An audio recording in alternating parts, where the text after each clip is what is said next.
back to Starbase for another Starship launch. I'm Dan Hewitt from SpaceX Communications. We are at T-minus under 33 minutes and counting. Our T0 time coming a little after the bottom of the hour. Now, Starship program has brought us nonstop excitement back in 2024. This year shaping up to be even bigger. Absolutely. We're looking at even more launches of Starship this year with tons of exciting firsts starting today. Flight 7 has a lot in store, from Starship's next generation upper stage design on its first flight today to deploying the first simulated Starlink satellites and the second booster catch attempt. We're kicking off 2025 in style here in the Lone Star State. So hold on to your butts because it's going to be a wild year. And it's all ramping up as we chase after that full reusability for the world's biggest rocket. And we're going to be with you today every step of the way. Also joining us, though, amid a very excited crowd growing over there in Hawthorne, is Jesse Anderson. Jesse, how's everything going in LA? Hey, Dan and Kate, everything is all good here on the factory floor. We're just outside of mission control, and we're T-minus 31 minutes away, but we already have a really big crowd here building. There you go. Starting to build up here. Every flight of Starship has made huge progress, and today is another exciting one. We're joined by Starship, Raptor, and Starlink teams here with me today, and everyone is getting super excited for this flight test. So with that in mind, I expect it to get very loud in here soon. But for now, I'm going to hand it back over to you guys at Starbase. A quick look back at the flights that brought us here today. Hey, thanks, Jesse. Now, the more we fly safely, the faster we learn, the sooner we realize full and rapid reuse. The previous 6 flight tests proved we're on the right track. Each one of those tests provides a ton of invaluable data and, of course, some pretty great views along the way. Oh, yeah. Every one of those tests informed the upgrades that are debuting on today's flight test.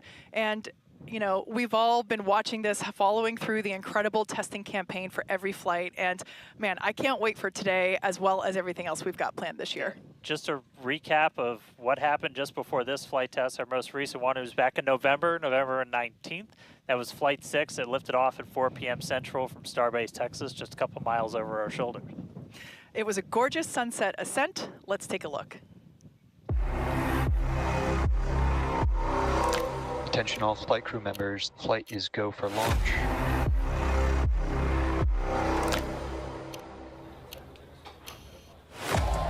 It's been just over a month since Flight 5. Goal is to get that turnaround time down to hours. We have liftoff.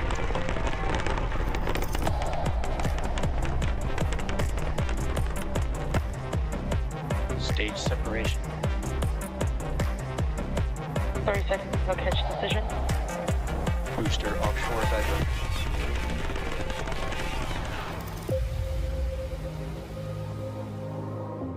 Tune in and watch the ship fly around planet Earth.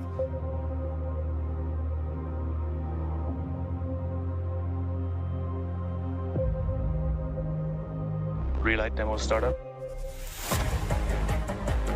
And shut down. Starship is at 100 kilometers altitude.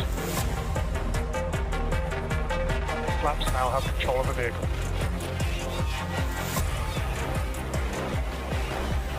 Starship has started the subsonic belly flop.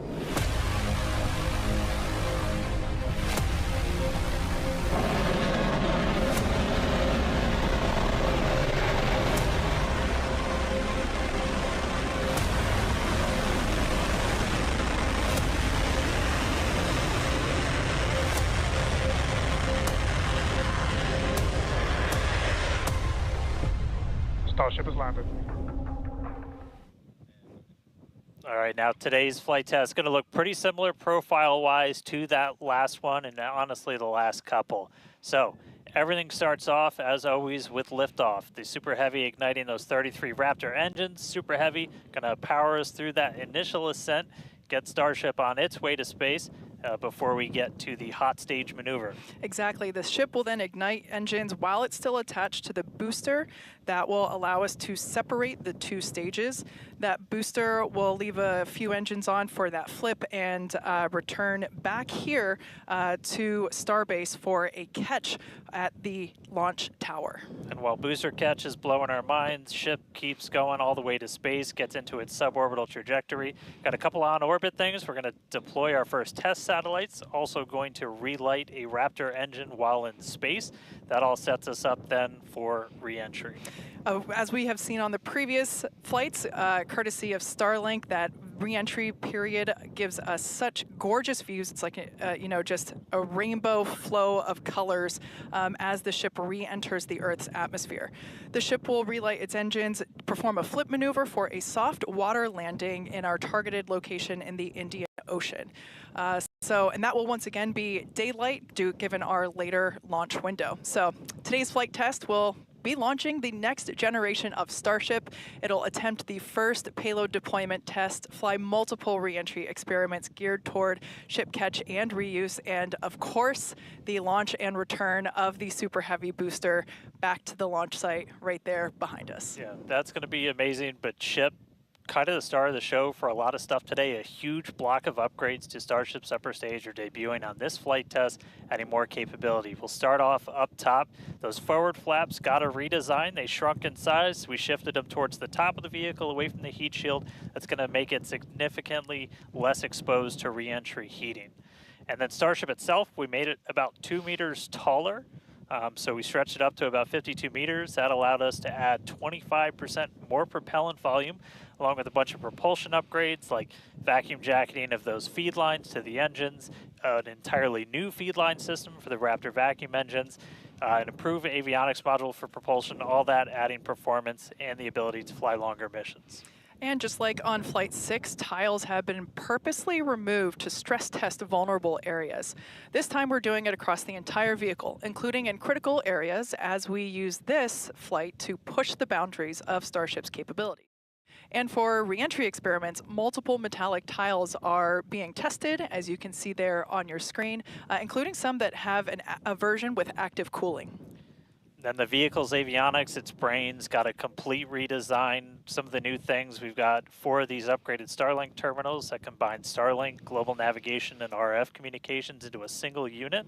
And then on the sides of the vehicle, we have these catch fittings. They're non-structural, but we're going to be able to see how they perform thermally during re-entry. We also smoothed part of that tile line to address some hot spots that we saw during entry on the last flight.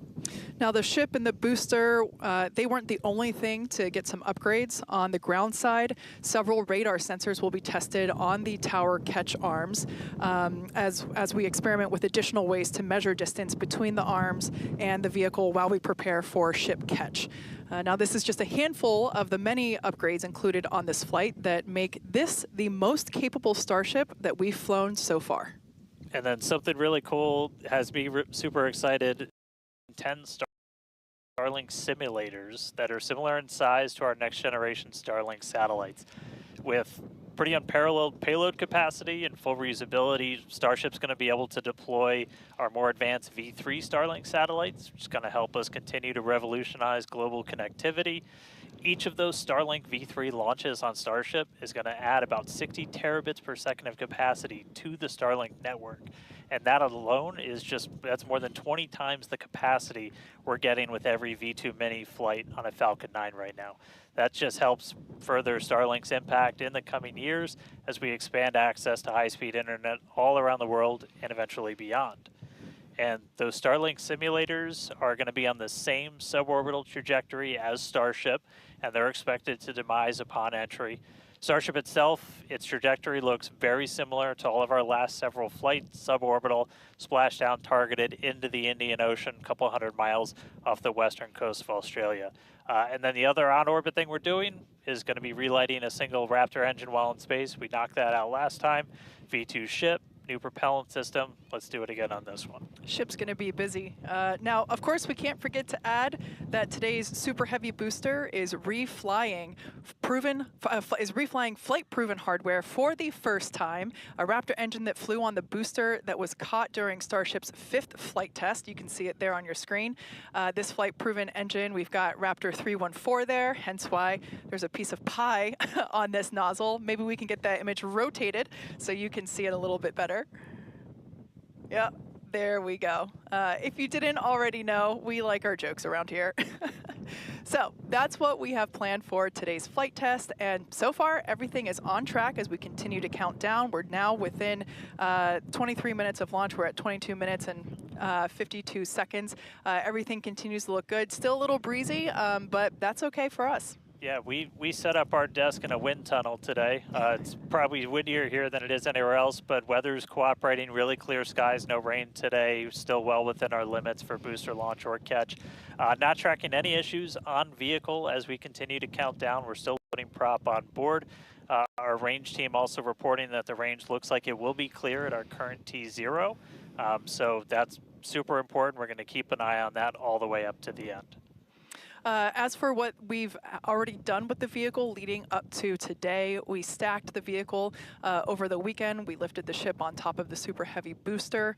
Hours ago, we cleared the site of all personnel, and of course our flight controllers came on console, some of them sitting in the building behind Dan and I, and as Dan mentioned, the range team was deployed. They are standing by in the Gulf to make sure that the booster has a clear to return back to here at the launch tower, but also they are located in the Indian Ocean, standing by to make sure that the targeted landing zone for the ship is also clear as well. And then we knock out a whole bunch of things in the hours before launch. We do an alignment on all the guidance, navigation, and control. We did tank purges, pressure checkouts, make sure we were ready for prop load, check the booster, quick disconnects, and the ship one. We demate the chopsticks. We actually do a little wiggle check on them, make sure we have control, as we're going to be using those for catch.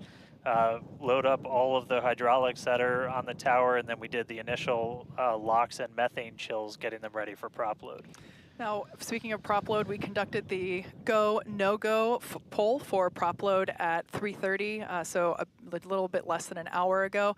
All was good there. Prop load is underway. The LOX load on the booster started at T-minus 45 minutes, and fuel started at T-minus 43 minutes. Booster fuel will start at T-minus 41 minutes, and then LOX on the booster started at T-minus 35. So that will all wrap up at T-minus 3 minutes and 20 minutes on the ship side, and at T-minus 2 minutes and 50 seconds on the booster side. So everything is looking good. Propellant is loading. Yeah, looks like we're about half full of everything on booster, 3/4 of the way there on ship, looking good for a launch today. With that though, let's jump over. Let's check back in with Jesse real quick and all of our teams out at Hawthorne.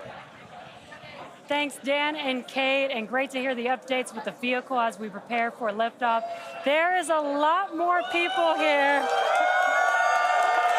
as expected.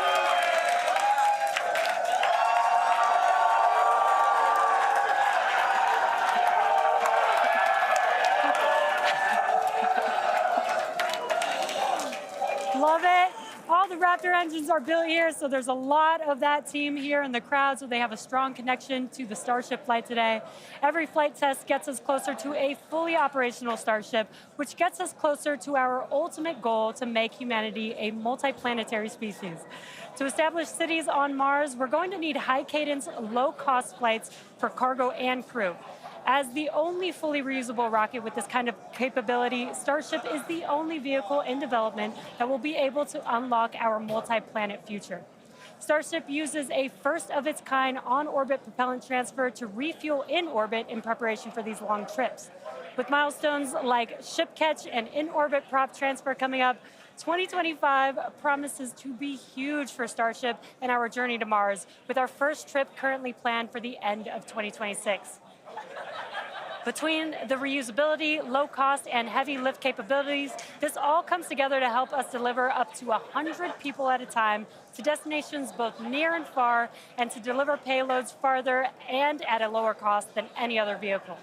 We'll be able to launch more massive payloads than anything else flying or in development today, capable of sending things like giant space telescopes or the next generations of space stations into orbit on a single launch.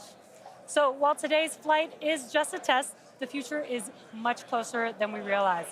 But one flight test at a time, so let's head back to Dan and Kate for a closer look at Starship. Thanks, Jesse. Starship features two major parts: the ship, which has 6 Raptor engines, and the Super Heavy booster, which has 33 Raptor engines. The Raptor engine is a reusable methane-oxygen staged combustion engine that powers the Starship system and has twice the thrust of the Falcon 9 Merlin engine. Now, just like we saw flights 1 through 6, the current iteration of Starship is an experimental vehicle flying for development. As we mentioned earlier, today's flight is debuting a ton of upgrades that we've had in the works in order to increase Starship's reliability and performance. Several of these upgrades will also unlock our ability to fly longer missions, something that we'll want to do as we start doing orbital flights around Earth. And then to get an even better sense of just how big Starship is, we can start here. Let's take a person about 2 meters tall. Towering over that, you got your Millennium Falcon clocking in at 35. Just above that, we've got a Falcon 9 rocket, payload fairing attached. Double that height, you're up at 70 meters. And then topping it all off, nearly twice the size, it's a fully stacked Starship up to 123, got 2 meters taller. Altogether, the ship, 52 meters, super heavy boosters, 71. And what's super fun is we're going to make ship and booster even taller in the future. Which is crazy, because turning around and looking at it and thinking that it's going to be bigger, that's mind-blowing. Make the ship as tall as the booster. Now, moving up the rocket, the ship features 6 Raptor engines. 3 optimized for sea level performance and 3 optimized for vacuum performance. Raptor Vacuum, or RVAC, is a similar design to the Raptor engine, but features a larger exhaust section and a larger expansion nozzle to maximize the engine's efficiency in space. Our upgraded ship that we're debuting today carries about 300 more tons of propellant than the last flight's ship, bumping it up from 1,200 metric tons to about 1,500 metric tons. It's a lot. The ship is designed for vertical takeoff and landing on any hard surface. Now, the ship is also outfitted with newly redesigned forward flaps that are used to aerodynamically control the vehicle's attitude during atmospheric flight and enable a precision landing. The new flaps are lighter and positioned more leeward or away from the heat shield. Now, to reach full reusability, the ship has to be able to survive re-entry not just one time, but multiple times. The ship's heat shield is essentially what does the job for that. We've been iterating on that every single flight, building towards that heat shield that requires no refurbishment between flights. Now, the heat shield is composed of thousands of hexagonal ceramic tiles. They're designed to insulate the vehicle during that atmospheric entry where temperatures ramp up to as high as about 2,600 degrees Fahrenheit. A rapidly reusable heat shield has never been flown in history, so continuously improving this, flying new experiments, those are all key focuses of all of our flight tests right now. And in between the first and second stages is our hot stage, which we saw in actions on flights 2 through 6. The hot staging maneuver is when the upper stage engines are ignited before the booster engines, before those booster engines are completely cut off. With hot staging, the rocket never stops accelerating during separation, so it's more efficient than traditional stage separation. One of the hallmarks of Starship flights are the incredible views that we get throughout flight, of course, courtesy of Starlink. Every day, we're working to expand the Starlink network both on Earth and in space. Here's Jesse with more. Fans of Starship may know that Starlink enables us to bring you lots of unprecedented views, both from space and here on Earth. In addition to the dozens of cameras on Starship itself, we also have mobile Starlink camera kits deployed in the Indian Ocean, connected to our aerial assets and all around Starbase, which all come together to help tell the incredible story of Starship, both on and off planet. Thanks to Starlink, Starship is capable of streaming more than 120 megabits of real-time, high-definition video and telemetry in every phase of flight, providing invaluable engineering data to help engineers rapidly iterate across all systems. And all of that streaming data will be put to good use with the more than 30 cameras on the vehicle for today's flight test. Starlink is the world's largest satellite constellation, operating in low Earth orbit to deliver high-speed, low-latency broadband internet, providing access to people around the world, many who have never had connectivity before. Starlink now serves more than 119 countries, territories, and other markets. And here at SpaceX, we've been developing Starlink's communication capabilities not just for humans on Earth, but for astronauts in space. Our recent Polaris Dawn mission, we deployed a high-speed internet connection in Dragon for the very first time. Here's a quick look at how that went. Starlink is an amazing confluence of programs at SpaceX. So we have a whole corner of the company that owns and operates a multiple thousand satellite constellation to provide internet to people on Earth. So Dragon was modified for Polaris Dawn to have a laser and a Star Trekker inside of the trunk. And then it will obtain internet, both uplink and downlink, through that laser link. And it's connected to a Wi-Fi router, just like you would have in your house. Getting online with Starlink was super easy. It was just like getting online at home, and even easier, perhaps. It just connected automatically and then worked seamlessly. And then it was just internet in space. The Starlink performance on orbit blew us away. It enabled us to talk directly with Mission Control team, and it also enabled us two-way video connection with our families back at home. So it just was an incredible resource. One of my favorite memories is, all four of us in different parts of the spacecraft on phones with our earpieces talking to our families. Get to show them the perspective that we have of Earth. It was very cool to bring them into the mission that way.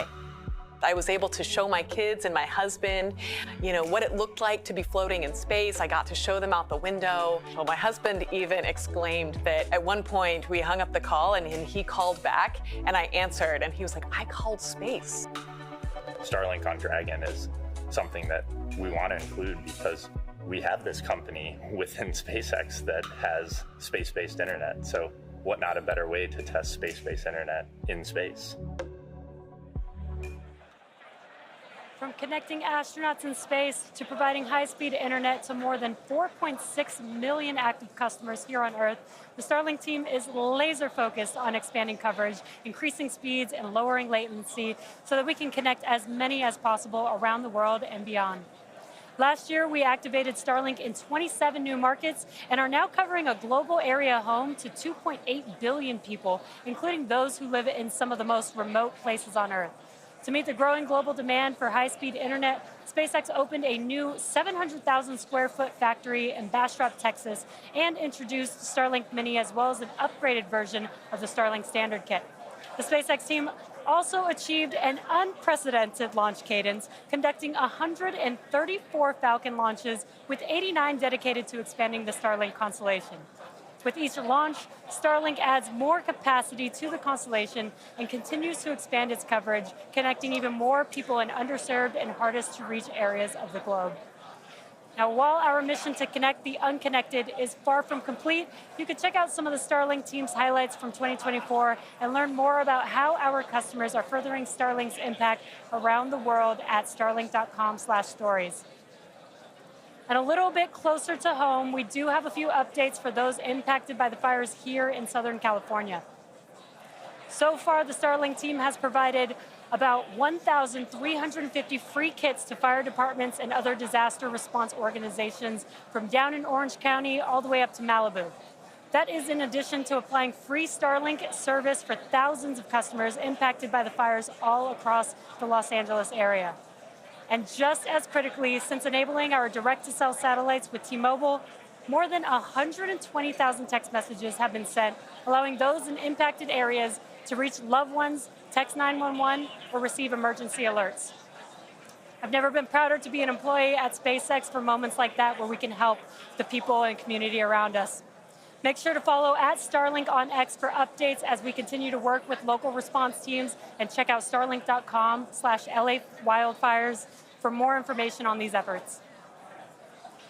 But back to today's flight test. One of our objectives is to return the booster to the launch site where it will be caught by the tower as we did on flight test 5. So let's head back to Dan and Kate for a catch primer. Thanks, Jesse. We are now T-minus 8 minutes and 40 seconds until liftoff.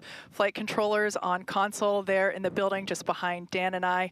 You can actually see the rocket in the distance at the pad 6 miles away. Our excitement is growing. I already am not sure if I'm going to be able to remain coherent after witnessing this, so looking forward to it. You'll be all right. You'll be all right. Just a quick status check. The ship fully loaded in its main tanks on LOX and fuel. We're going to load the header tanks and booster is going to be closing out real soon as well.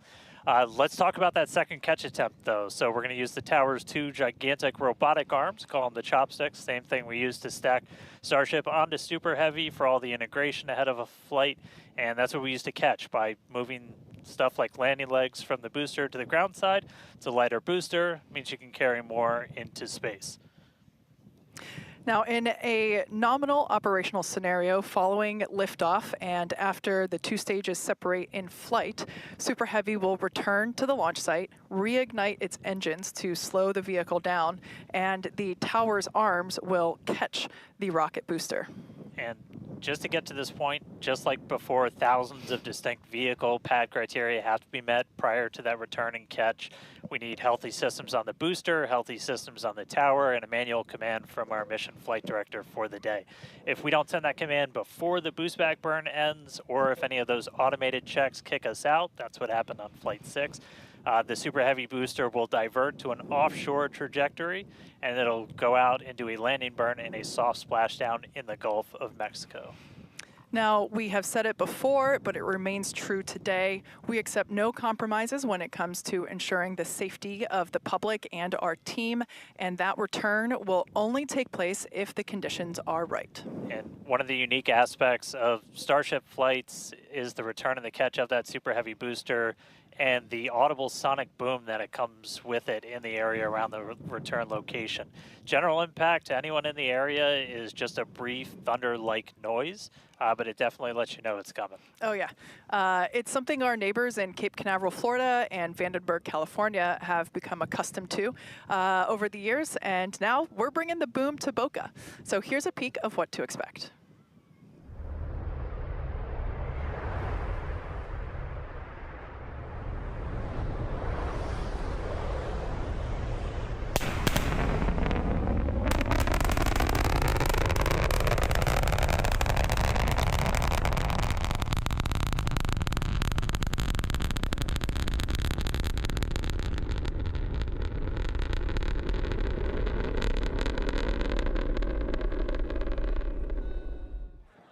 As I mentioned earlier, we have Starship, Raptor, and Starlink employees here fully invested in this flight test.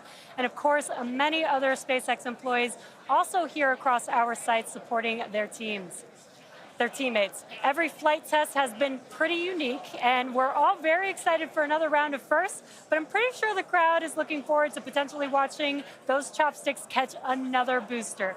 So let's see how excited they are today.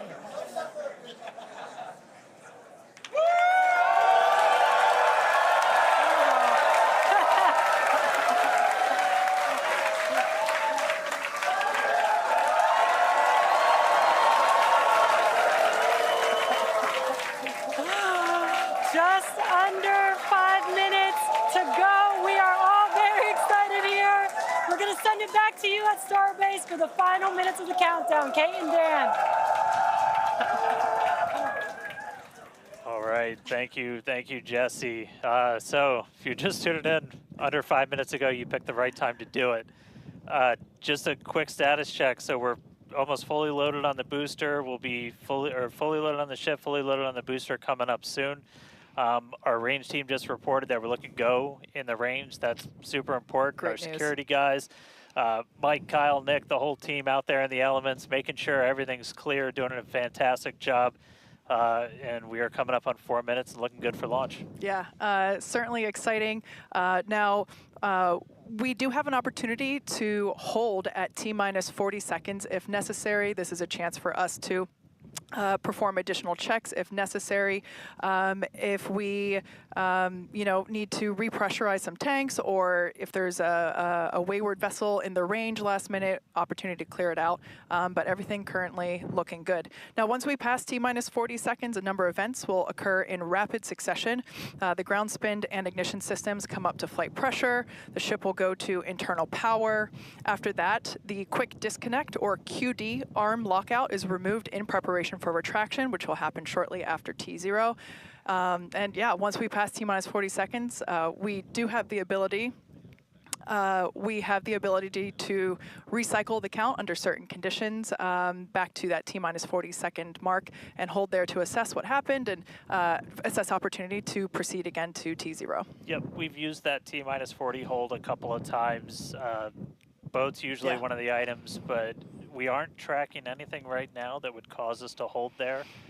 We can hold there for several minutes. Main thing you're watching at is you kind of set a clocks because your temperatures will change and the fuel in the locks, everything pretty quickly. So you've got a couple of minutes that you can hang out and figure things out.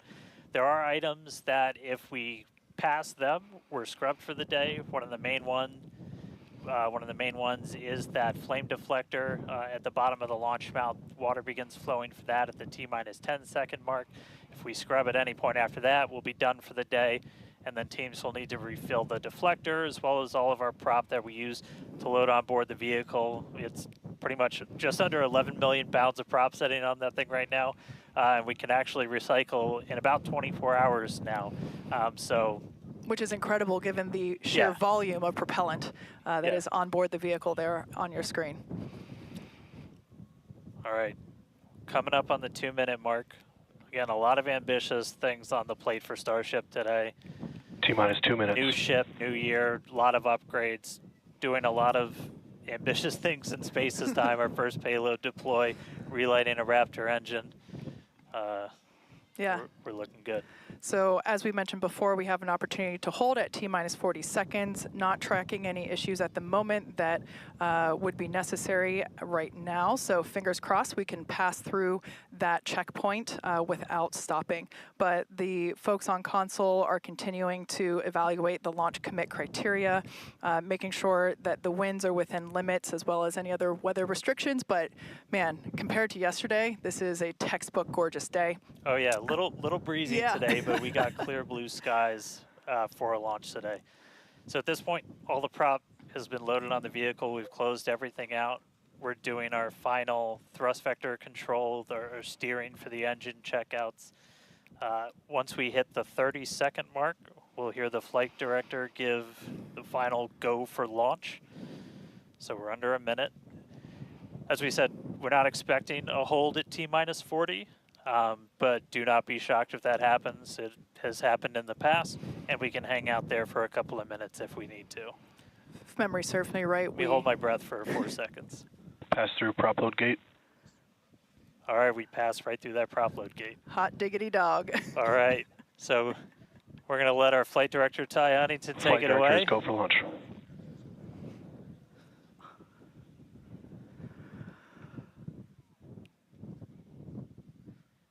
And 20 seconds.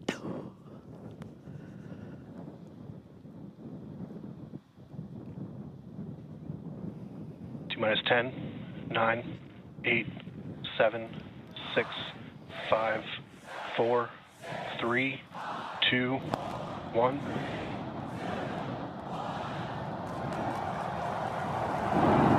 We have liftoff.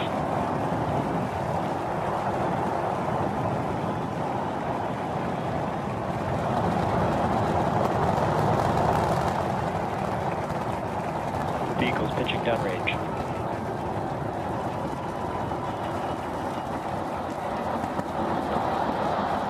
Booster check pressure is nominal.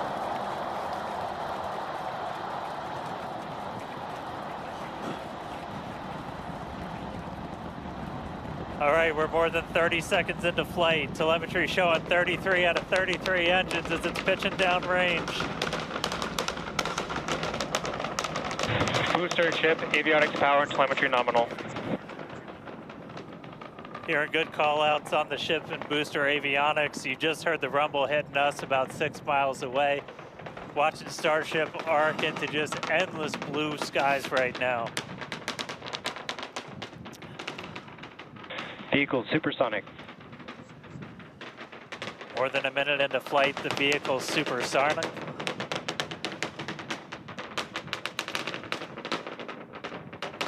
Max Q. So we just passed through max Q. That's the greatest stress the vehicle's going to experience on the way uphill. Reminder that all of our teams down here on the ground are now looking At systems on the tower, they just did a manual check through. That's going to inform that manual flight director's decision.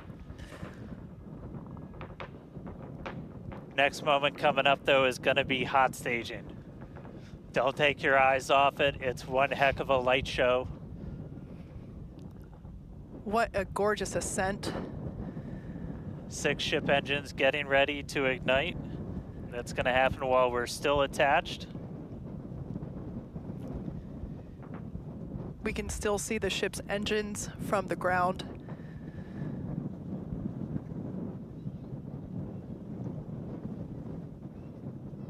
Got a little under 30 seconds away from that. We are hearing good call outs on the tower preparedness from the manual checks. Reminder though, we've still got automated checkouts on the booster and the ship itself.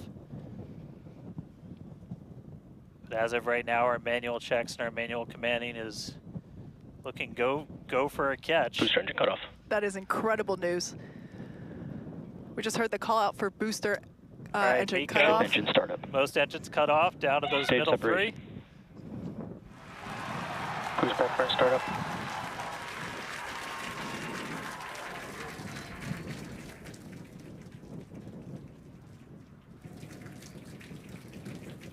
All right, hot stage Raptor, chamber confirmed. pressure We've is got a nominal. booster hopefully on our way back to us, and a ship now making its ascent burn into space. How's it going in Hawthorne, Jesse? It's great over here. You can hear the crowd screaming for every milestone. The booster is now making its way back down to Earth. Looks like we have 12 of those 13 engines ignited. We're using the engines that actually gimbal. We are go for booster return. An excellent call out there. We are go for booster Ship return. avionics, power and telemetry nominal. There's a lot of criteria that needed to line up to ensure that we could have a Cruise safe back burn shutdown. booster catch, and it sounds like we got the go for that. And there you can see on your screen, we had we just jettisoned the hot stage, and there's a great, excellent view there of the hot stage floating away from the super heavy booster. Now we've shut down the engines for that boost back burn. That confirms boost back burn is now complete. That was the first of 2 burns required for the vehicle to make its way back down to Earth. And next coming up will be the landing burn. That's going to be 13 of those center engines igniting again. And that will then go down from 13 down to 3 engines just right before we touch down for that booster catch. Now, reminder, our stage 1 objectives are to have a controlled ascent, stage separation, as well as a controlled boost back burn and hot stage as well. So we're looking good for that so far. Some great views there from the ship of Earth. That looks incredible.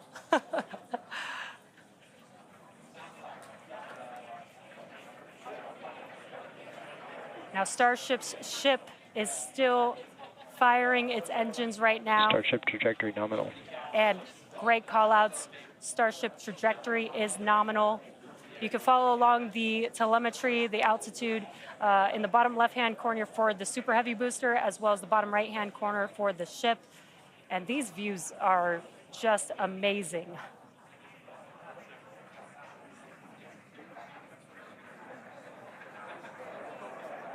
Again, the booster is currently making its way back to the tower today. So we're looking forward to a booster catch with the chopsticks. And in the meantime, you can see those grid fins there, helping to control the vehicle and guide it back to its landing site. Booster FTS is saved. Now with that, we're gonna hand it back. How's it going over there, Dan and Kate? How are you doing, Kate? Seeing that in person? You know, Dan had to take that entire segment because I couldn't talk. That was incredible. There it is. We can see the booster coming back in now through the plume. At least it looks that way to us. It's incredible that it basically returns. It looks like a speeding, just like Ship this Raptor chamber pressure is silver nominal. flare coming back to the. Once again, we are standing by for attempting to catch the booster at the tower. This would be the second tower catch. Booster landing, Landing start. burn. Seeing 13 engines. Booster now hovering as it aligns with the tower for catch. Booster coming in. Get Down ready to for that boom, Kate. Down to 3 engines. Booster landing, burn shut down. Megazilla has caught the booster.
You heard it here. Megazilla has caught the booster.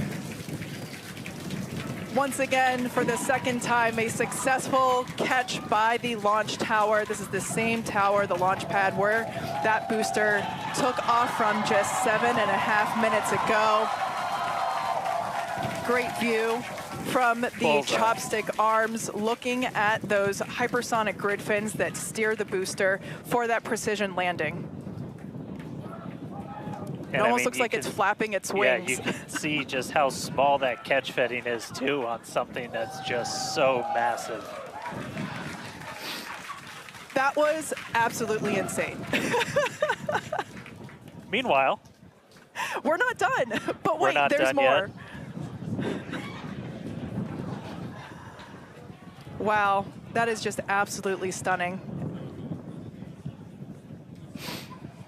And this, of course, a gorgeous view there from the tower looking down at the top of the booster.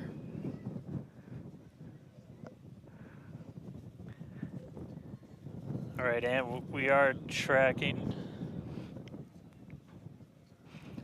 Now we're standing by for views from the ship, but who can take their eyes off of that incredible sight? That is once again the second catch of a booster back at the launch tower. It was incredible to see it come back down, just this silver flare in the sky. And we can still see the launch plume behind us, and wow, that we definitely, I can't speak for you, Dan, but that was very moving for me. Yeah, and right now you can see some of the telemetry on those ship engines has gone out, and we're waiting for an update on what our ship status is. We were approaching that ship engine cutoff time, so just waiting to hear. So obviously we've got booster back, booster on the launch tower in the chopstick arms, but we are waiting to get an update now on the ship. As we were expecting ship engine cutoff about 40 seconds ago. We saw some of those engines start to go out prior to that point. And so right now we are just standing by to try and get the latest word on where we are with ships. So stick with us for just a couple of minutes as we wait to hear some updates. Now, if you just recently joined us, you might want to hit rewind and go back about 9-10 minutes ago to when Starship lifted off from the launch tower that you see there. We had a gorgeous ascent followed by a stage separation where the ship separated from the super heavy booster. The booster performed a flip maneuver and returned back to the Gulf Coast here. There you can see it on your screen. Obviously a successful catch back at the launch tower, which is something that we were all hoping to see and really couldn't ask for a more beautiful background with those blue skies and blue water there. As Dan said, we are standing by for an update on the ship that had ignited its engines and started making its way up to space. So standing by for more info on that. But wow, what an experience to see that take off and for that booster to come back. You can see it there up close on your screen to the place that it launched from.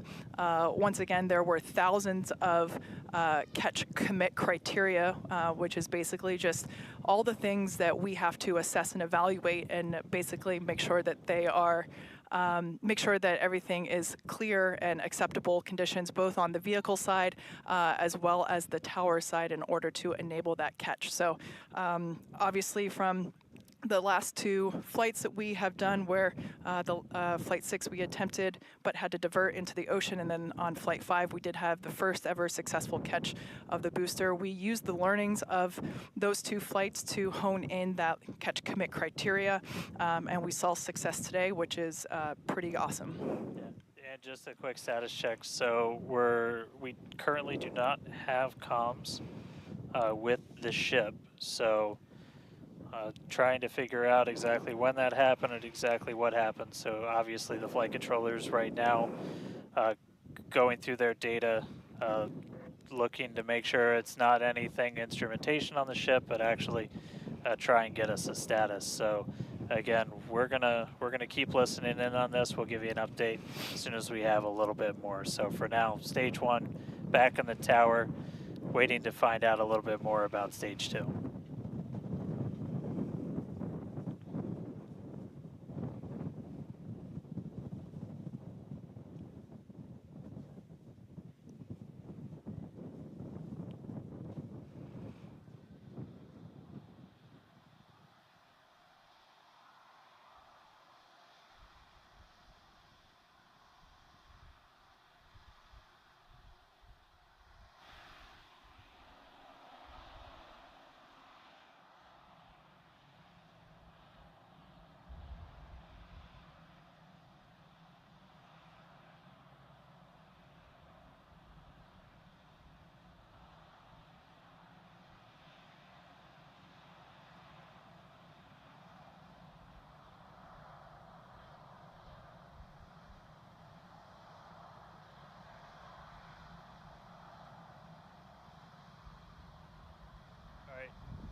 So if you are just tuning in, we caught a booster, but we are still waiting to find out a little bit more on the ship. So it had successfully separated. We did that hot staging maneuver. We did see all 6 of ship's engines on the way uphill during its ascent. But as we were getting to the end of that ascent burn, we saw engines dropping out on telemetry, and we have since lost contact with the ship. So again, we're still listening in on the loops, trying to figure out how much we can get right now. But again, stick with us. We'll bring you updates as soon as we hear them. Really exciting. We were able to catch the booster today. Obviously, we want to get the ship all the way over to the Indian Ocean. May not be able to do that at this point, but we'll give you some updates as soon as we hear a little bit more about the ship. For those that didn't catch earlier, this was a new version of the ship. This was its debut flight. So a lot of learnings here for sure as we continue to tune in and listen in with the teams and try to gather more information to understand where we stand with the ship. But as Dan mentioned before, teams are trying to make sure that it's not an instrumentation error. We want to find out if it's, did we just lose communication, or did something else happen with the ship? So teams are actively working, trying to figure out what we can find out, and we're continuing to listen in and find out more information to share as we can. But as we said before, and you can see it there on your screen, what a beautiful, beautiful sight to see another booster back at the launch tower. That was successfully caught just minutes ago after sending the ship off into space, and having seen it for the first time with my own eyeballs in person, it was pretty awesome. And yeah, the thunder-like sonic boom was really fun to experience.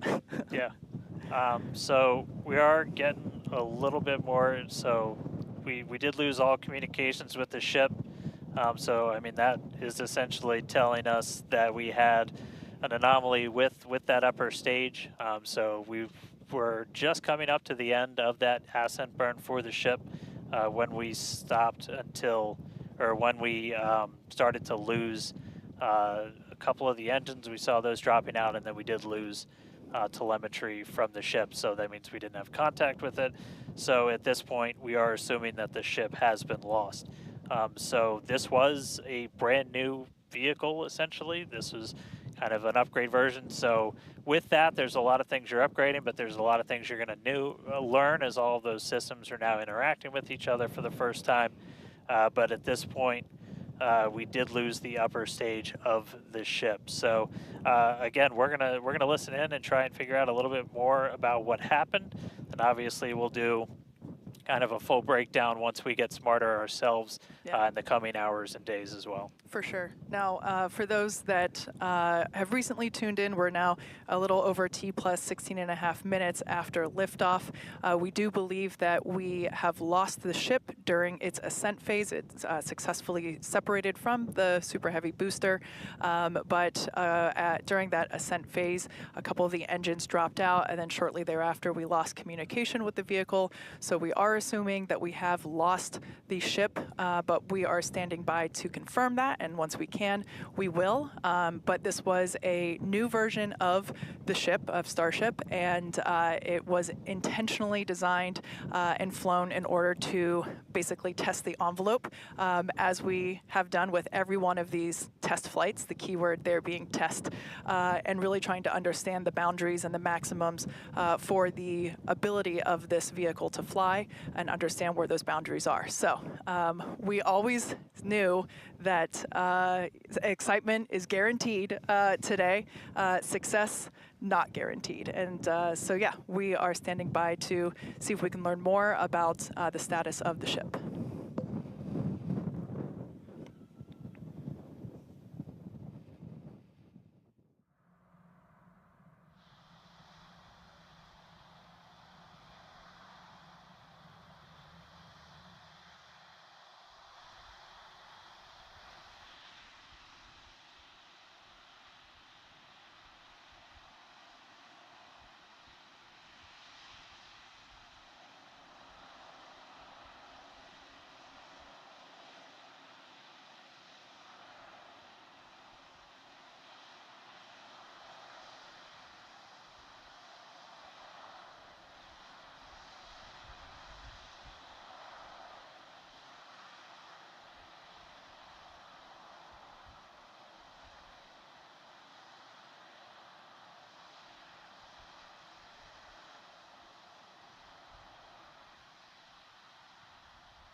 Thanks everyone for continuing to stick around as we were checking in on the status of the ship.